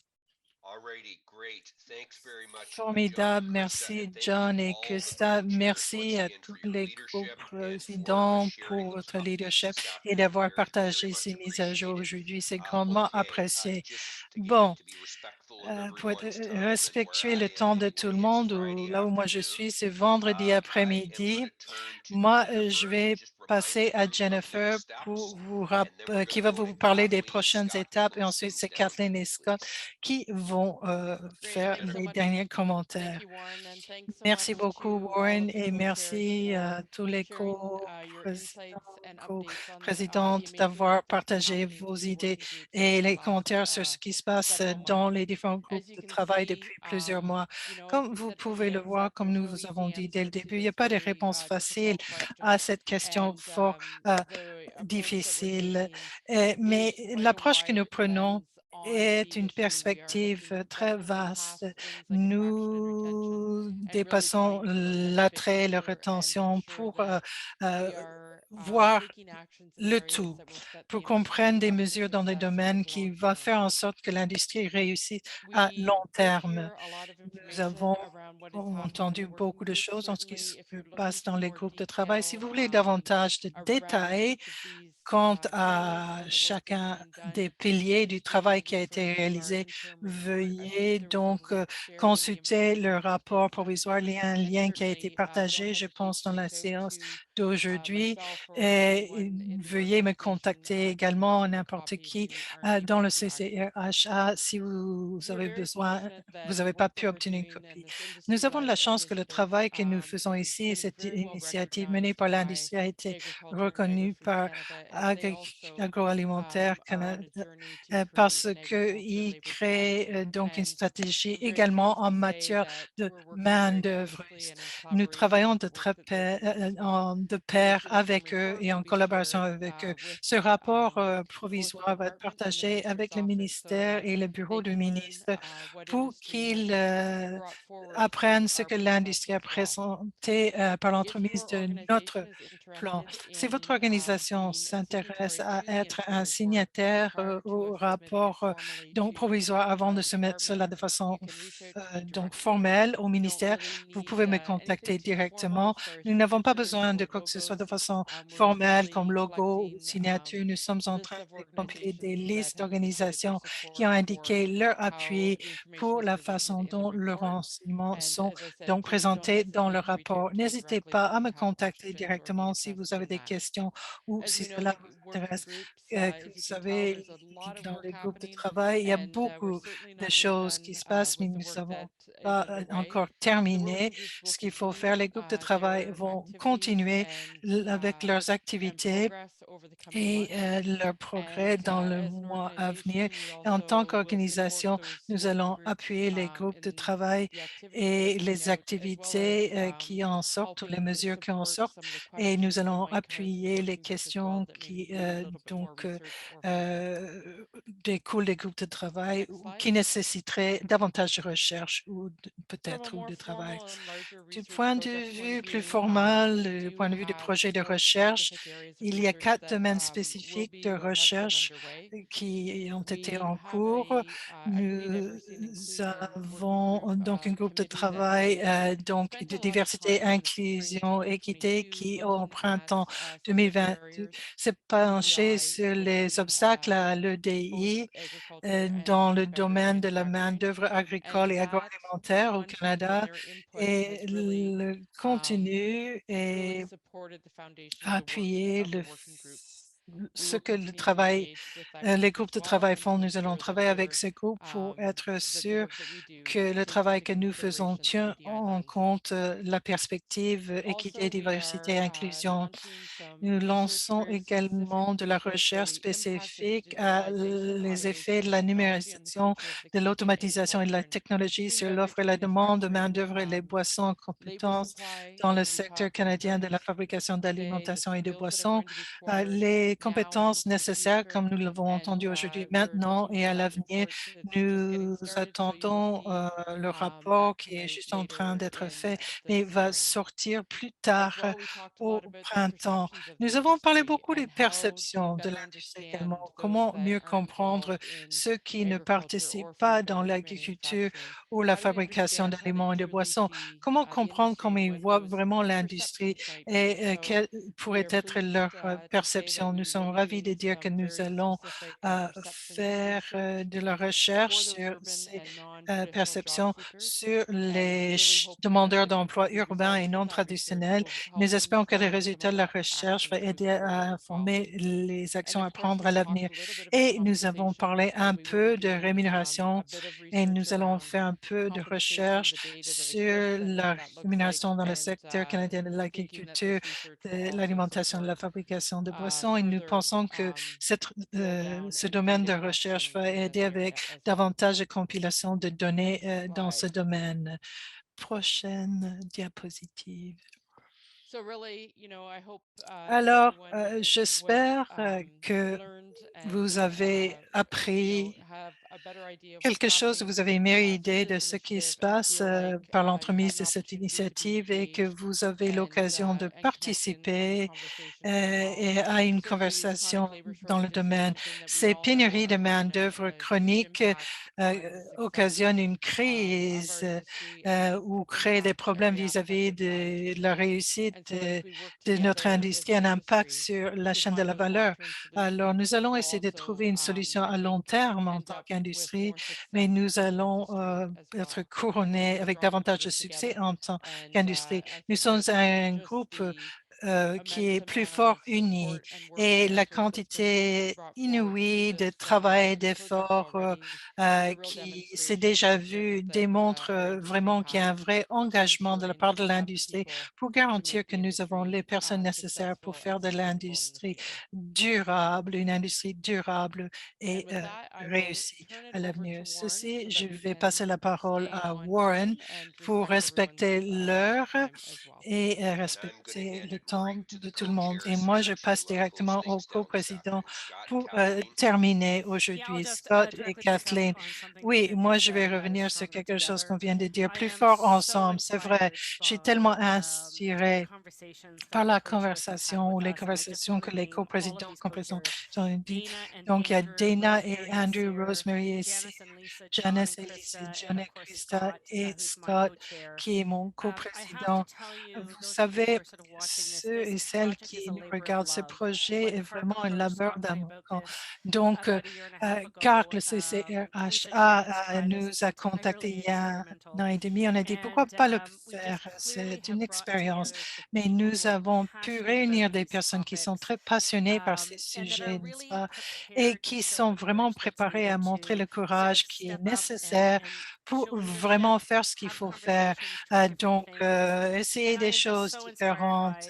Je suis tellement inspirée par vous tous. Je ne peux pas vous remercier assez.